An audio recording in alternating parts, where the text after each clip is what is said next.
Hey, I'm Will LaVeist. He's Eric Claville. You're tuned into LaVeist and Claville. We give it to you straight the way it is from a black male's perspective. Let's get right to it. Continuing our series, Black Tax Living Middle Class. Black Tax Living Middle Class. You know, many of us who are educated business owners have been able to achieve some measure of the American dream, as it's called, home ownership and the like. We also know that it comes with a price oftentimes. And in some ways, I wouldn't say it's not all that it's cracked up to be, because I certainly would prefer to be middle class and to have opportunities that I've been afforded, you know, as a professional, than when I remember as a kid growing up in the inner city, you know, in Brownsville, Brooklyn, one of the roughest neighborhoods in New York. But it definitely comes with some challenges, especially things like raising a family, things like you expect that when you've done all of the different things that society says you're supposed to do, get a college education, stay out of legal trouble, you expect that there would be a reciprocity, in a sense that you would be able to not have to deal with certain things that come your way. But you quickly realize that very much so, a lot of the things that you would think you would have to deal with as a black man who is successful, you very much are still very much tied to your brother who may be in a situation in the inner city or in a rural area that is mired in poverty. You still facing some of the same challenging issues. And so I know, Claville, you've dealt with them. For example, I can tell you one of the big issues, the tax that comes around it, is just the misconception that being middle class is unusual. And then all of a sudden, you know, there's some assumption that black automatically means poor. Right. And so the kind of things that triggers, you know, just this assumption that black is automatically poor, and so being middle class is unusual, that in itself is one of the examples of the tax that comes along with it. Absolutely. You know, Will, when you talk about living middle class, I think the definition of what middle class is also changed. And it means a lot different for African Americans than it do for white Americans, our white counterparts, because we just started living this lifestyle. So there are some opportunities and access to finance that we haven't received on par. Now, some of us have, right? But on par with our white counterparts, we're just not there, right? So case in point, what do I mean by that? There's a lot of issues with, you know, the value of our homes. You know, the value of our homes, we already know from stories that have come out, and we talked about it on LaVeist and Claville, where homeowners, if you're black living in a neighborhood, same neighborhood, same neighbors, same house, same bones, same bones, value same structure. Value 25% to sometimes 50% less than your white counterparts, right? So what happens there? That means that your ability to leverage your home equity, whether it be through a line of credit, whether it be to refinance your mortgage, to get a lower rate, a lower payment, put money elsewhere, diminishes tremendously. Right. And now you can't pay for that education for your kids' college so that they can start off debt-free. Now you can't add on to your home to build that extra bedroom or that office, the extra bedroom, to bring in your parents to live with you so they don't have to pay that extra cost, or that office so now you can work from home with your private business. Or you can't pool that equity and invest it and purchase a rental property or investment property and generate additional income, where now you're starting off at zero because the home is paid for. So everything that comes in is profit. So living middle class means something different for African Americans than it does for our white counterparts. I want to make sure that our listeners understand that. And again, just go ahead and look through your search engine, Black home ownership or Black devaluation of homes. You'll see stories that pop up, very recent stories that have popped up, and we've seen on major news networks to talk about this and the issues with appraisers and so forth. But you also mentioned something else, Will, that kind of gave me a chuckle, that we definitely would prefer this lifestyle than the lifestyle that we grew up in. Now, don't get me wrong, growing up, we had a very charmed upbringing with our father, our mother, living at home and living in the neighborhood we lived in. Right. We understood. I didn't understand it then, but I understand it now.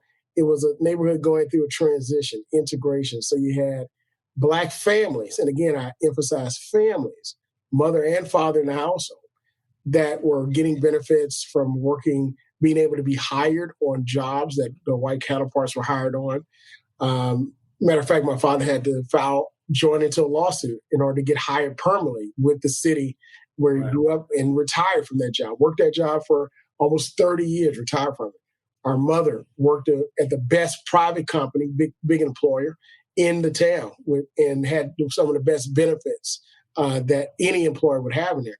So it was that time period where, and then my father being military, he had the benefit of the VA mortgage loan. So we had that opportunity. And my father being a small business owner, we had the child care center, the daycare center in the community for 21 years. Yeah, working class people, were able to, the economy was such that working class people were able to carve out a much more decent living because the cost of living wasn't astronomical what it was today. One salary could enable a family to be able to put money away and develop some measure of wealth and have a fairly decent lifestyle. Now it's become much more difficult. Absolutely. And you bring up a very important point because now we see those communities disappearing. We see that lifestyle disappearing, where now those communities have flipped. And the community I grew up in is totally flipped to the other side. So now you have, a lot of single parent homes, a lot of homes where you have a lot of dilapidation, a lot of homes where they're rental property. Don't get me wrong, they're still livable homes, but they're rental property as opposed to mortgages on them, investment for the most part. So, we go through cycles, and we know we go through cycles in our life, but living middle class, being an African American, a young African American professional, in a community of other established families, mostly white. In my community, you also have older white families as well. You stick out like a sore thumb, right? For the most part. So there's a lot of getting to know who these people are, right? And let's just say that in those communities like that, there's a lot of heightened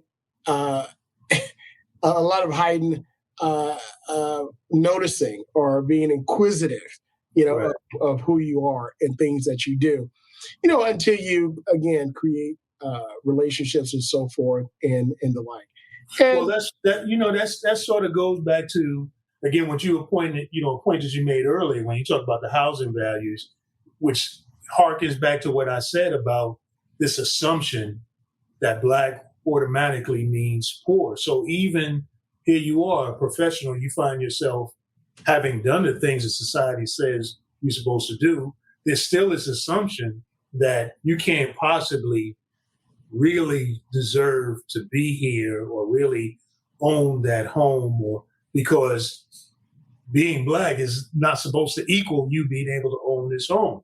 So like you pointed out, there's a study, two professors, Howell and Corver Glenn. They did this study, using census data. To your point about the devaluing of homes, they looked at homes from 1980 to 2015 and found that the value of white homes is almost 200,000 more, appreciated 200,000 more compared to homes owned by people of color and neighborhoods of people of color. Appreciate almost $200,000 more from 1980 to 2015. So what $200,000 can do? yeah, it certainly can put your children through college.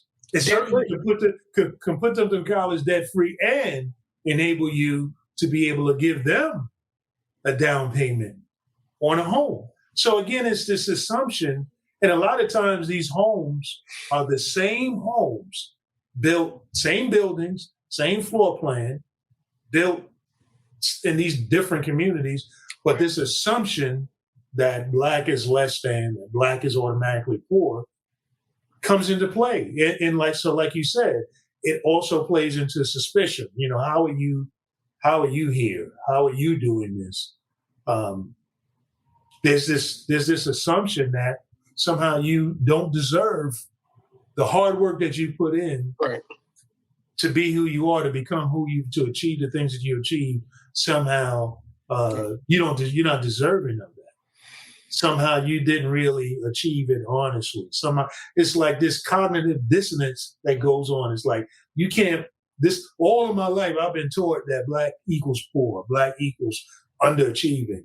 How can you possibly have bucked that stereotype?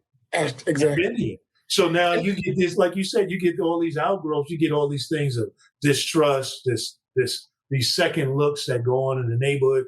And so now, like I said, it's this quandary of, I don't want to say it's not exactly all of what it's cracked up to be, but you find yourself now in a community that you can't fully feel comfortable and at peace in the way that you have expected that your hard work and all of what you put into it to achieve would have afforded you. Absolutely.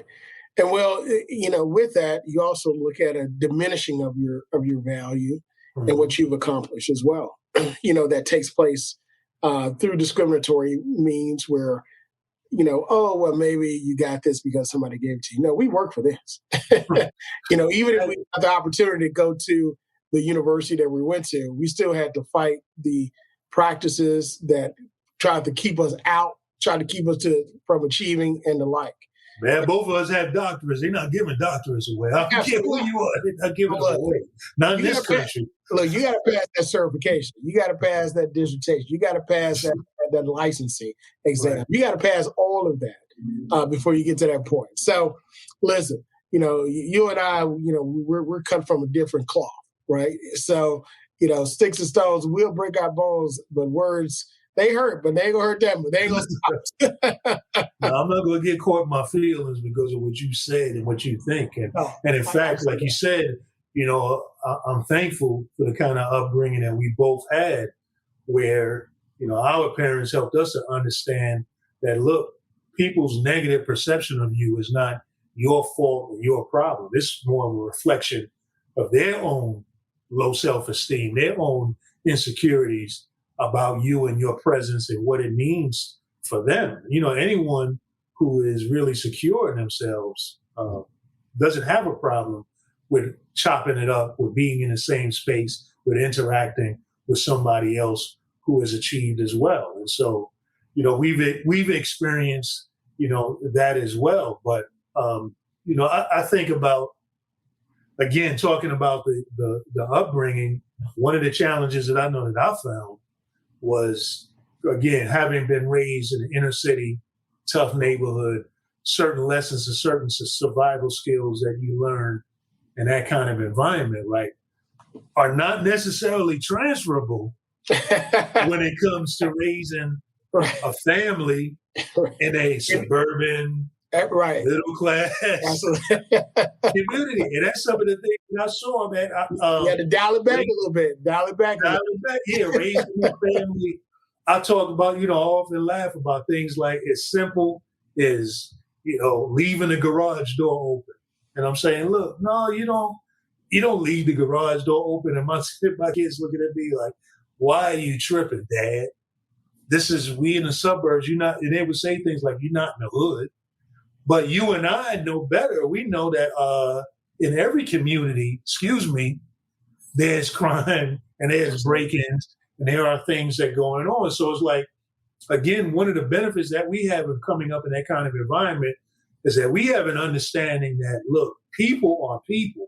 And Absolutely. just because I'm in this environment that's suburban and society and stereotypes say is supposed to be pristine and better, that doesn't necessarily mean that's the case. In fact, the more that we learn, the more that we know, we get to realize, look, all you have to do is look at a lot of these police stats and you see that break-ins occur in these communities. At me as being a reporter, I know, and I knew that the police and a lot of the drug dealing also not only went on the South Side, but went on uptown and Midtown. It's just behind doors. So Right. one of the challenges that comes along with it is that when you know these things, you understand the society that you're in. You see the injustices, and you see the lies, and you see the what's the word I'm looking for? The myths. It's hard for you to be able to function and try to, cloud your own eyes to the myths that you know that are before you and still have to navigate them. Absolutely. Absolutely. Will, I mean, this topic can go very, very deep. There's so many angles to it. And some of the things that it's not talked about a lot, because when you talk about growing up middle class or living middle class, the pool of African Americans are very small, as opposed to those that are in communities that we grew up in that are still struggling, marginalized in a lot of areas. But these things happen, and even to the point where you start to excel above those who are in the community. That's also a tax on you as well, because now we knew you were good, but we didn't think you were that good. Right. Yeah. In fact, there's a recent story, it's actually a couple, and this has happened many times, but a couple stories where individuals were Black females and Black females and also other African American male actually got the valedictorian or the salutatorian of their school. But then they went back and changed the formula so that it ended up being a tie with someone white and someone Black. You see stories like that. And of course, you're in a suburban school community where this is quote unquote our school. You're here, we accept you, but you're not supposed to do better than us, right? So there was pushback there. And even when you play by the rules and you dominate, there's still a pushback, to the point where it's blatant and almost cheating, where it's done. And we see it in politics all the time. We talk about it on this show and also others. So, there is a expectation, like you said, of less than that you are not supposed to go above. But we know as African Americans, we've always excelled. It's just being recognized. Again, being recognized, giving credit, respect, and the benefit of the doubt. Those are the three intangibles that I believe dictate the tangibles of discrimination and racism. So if you look at our achievements over the course of time, we have prevailed. We continue to persevere. We continue to push toward the mark. We continue to do great things. And this is just one additional tax upon doing that. So we get it. You and I, we get it. We understand it. Because we have not only been the Black face in our community, work communities, the Black face in our school community. I never forget, in my graduate program, I was the only Black person in there. Not Black guy, but only Black person, in that particular program. And it was a good program, don't get me wrong, but still, I knew there was a spotlight on me. And that's something that when we grow up middle class, when you're living middle class, and I think that's another show that we have to talk about. When we're living middle class, you and I, but our kids grew up middle class. Right? Well, that's kind of I mean, that's kind of what I was alluding to. You got your kids growing up middle class, and you're trying to bring some values, that those working class and those, values of the intensity of the community that you lived in. Absolutely. And they're not seeing the same blatant things that you're seeing, right? It's not coming at them in a blatant way, but we still have the knowledge and the wisdom to understand it. It's still the same stuff. It's just coming in a different form. And if a lot of times you're trying to enlighten them that this is what's going on, and you don't necessarily have those tools in your toolbox to help them to understand it in the context that they're seeing. And so it causes this, divide oftentimes. I mean, you talk about the pushback. Another piece of the pushback that I've actually seen, again, like my kids dealing with, is, again, this perception that Black is less than, or being authentically Black looks a certain way. It looks that inner city, in the hood kind of way. Like it's as if we don't have this broad spectrum of who we are. Being Black is what you tend to see, or at least when, a couple of decades ago. So I think the media has gotten a little bit better with showing a different, broader range, but still is very much a problem that being Black has a certain look to it. And you hear the kid talking about it's ghetto. And I'm like, again, as somebody that grew up in that environment, I knew and know that strong values exist in those environments. And bad people and good people exist in those environments too. But what happens is in every environment. In every environment. But what happens is the negatives get over projected about that environment. So now that becomes what authentically Black means. So now you take a middle class kid now that's coming up in a different environment, that's looking at that, looking at those images on television, and now wants to emulate that. So here you are, maybe you've come out of and seen the results of that kind of negativity in those environments, and know what the struggle is like, and know what the lie is like, that there's a lot of people in those environments who are doing the right things every day, but their stories are not being told. Right. Now you got your middle class kid that's looking at those negative images and wanting to emulate that as somehow being authentically Black. So now, instead of going from your shoulders up into and taking advantages of the benefits, the things that you afforded to them, the access you've given them, they're underachieving. They find themselves underachieving. And I've dealt with and have many parents, in the community that I raised my kids in, south of Chicago, Homewood, Flossmoor area, struggling with that very same thing. Man, how do we get our kids to understand, no, this is, you have been afforded access to things that we need you to take advantage of. Full advantage of. Yeah, full advantage of. Don't buy into the negative stereotypes that's being projected about the South Side of Chicago, as if that's all that's going on in the South Side of Chicago. Absolutely. You got people working hard every day, doing the right things in the South Side of Chicago, in the West Side of Chicago. Don't buy into that negativity. So look, it's a tax. Look, well, man, listen. I mean, you're on my soapbox, because I knew that existed, and also the underachieving, thinking that the world is like Disney. No, it's not. Not for African American. So my wife and I, we kept it real with our sons, and it was that time period where you got to have that talk. So we had a couple of talks. We had to talk about, you being Black in America and dealing with issues of police stops and so forth, but also you being Black and being intelligent, right, and achieving and knowing where you come from, right? That stock you came from. So our kids had the advantage of their mother, coming from another country to this country, growing up in another country, but then coming here where, the floor and you had to walk to school, it was dust, right? So it's a different expectation. And then coming from the stock that we came from, there's also another different expectation. If you in our home, if you started life lower, income wise and status wise than where your parents were, that's almost a failure. But I remember my first job out of undergrad, finished college. My father helped put us through college, and I went to school partially on a GI Bill and things of that nature, and left school with relatively almost zero debt. Very little debt. Undergrad. Again, undergrad. The game changed afterwards, huh? Yeah, game change. Listen, again, because his job was to get us started off.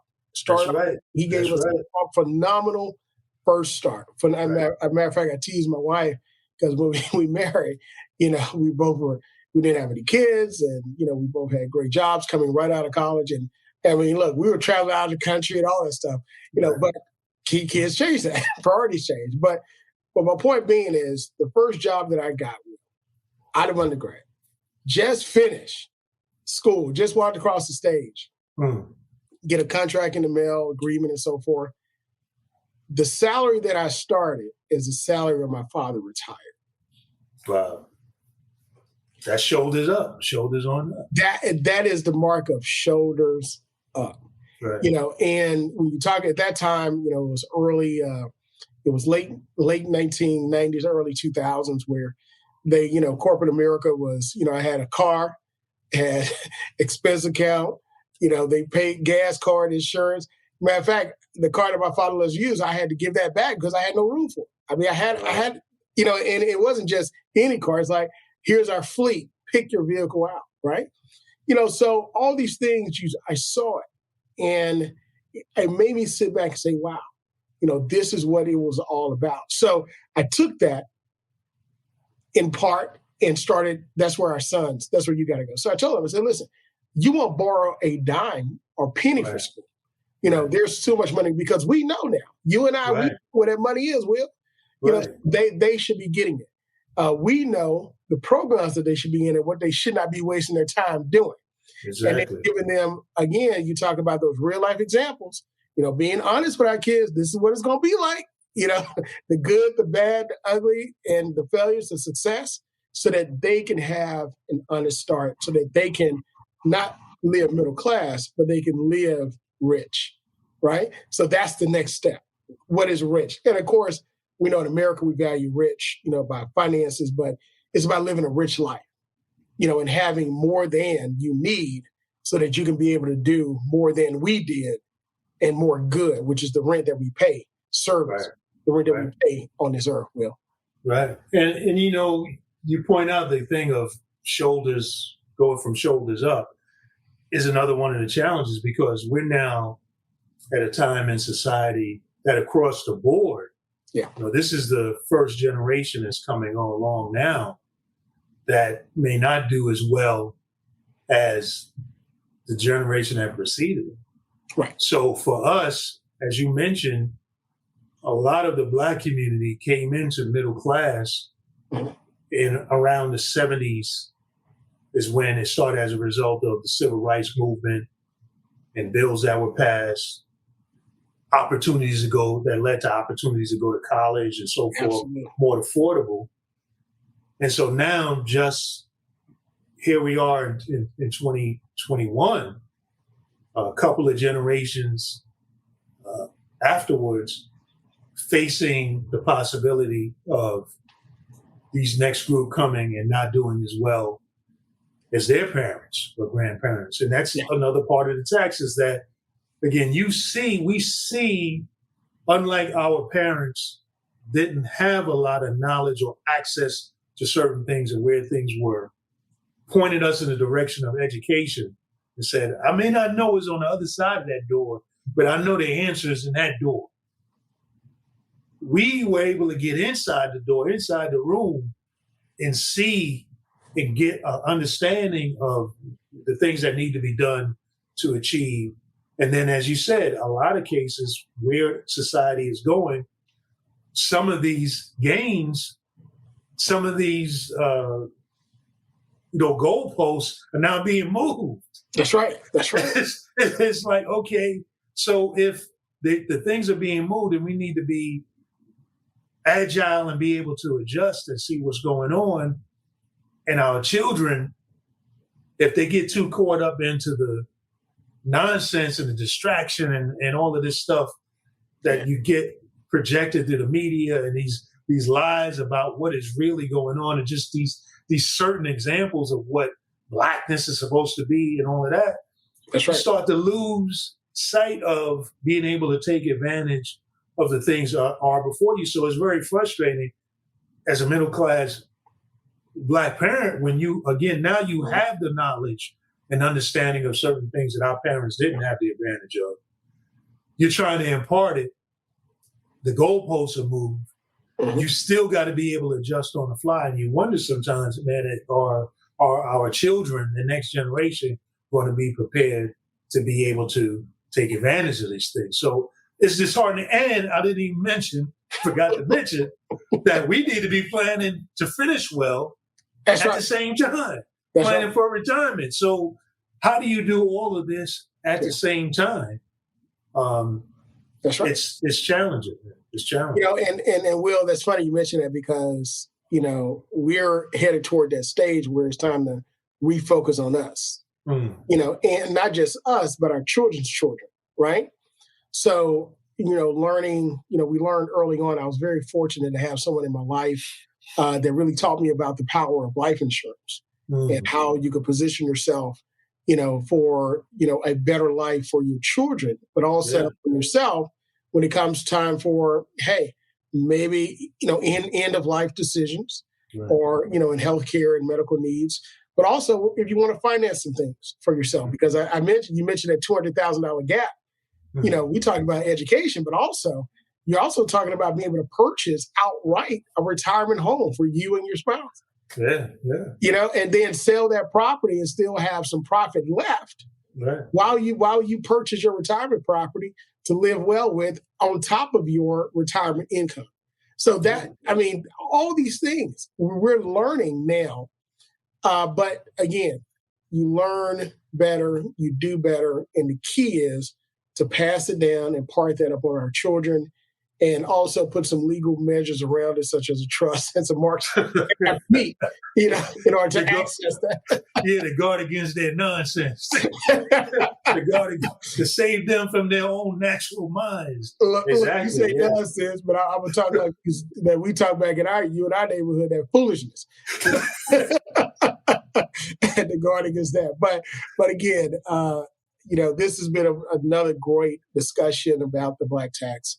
Living middle class, and we talked about growing up middle class, our children, which is a segment we'll do in the future and talk more about. We'll have to dig into that, man. Absolutely. But thank you so much again for joining us for this segment of LaVeist and Claville. Again, thank you for your support. Continue to watch, follow, share us on Facebook, our social media, and let us know how we're doing. If you have any questions, let us know that, and we'll see if we can provide an answer for you. Until next time. According to us, that's the way it is. We'll see you next time.